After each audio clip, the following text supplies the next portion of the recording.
Hello everyone, welcome back to our channel. Today I'll show you how to create vendors in Zoho Books. First, log into your Zoho Books account and navigate to the dashboard.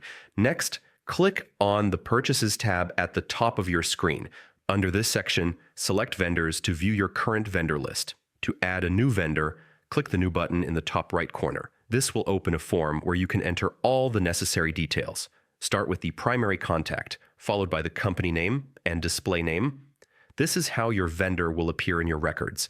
Next, enter the vendor's email address and phone number for direct communication.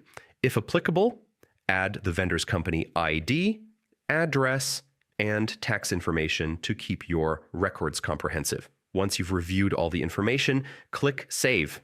And that's it. You've successfully created a new vendor in Zoho Books. Thanks for watching. Don't forget to subscribe to our channel, and I'll see you in the next video.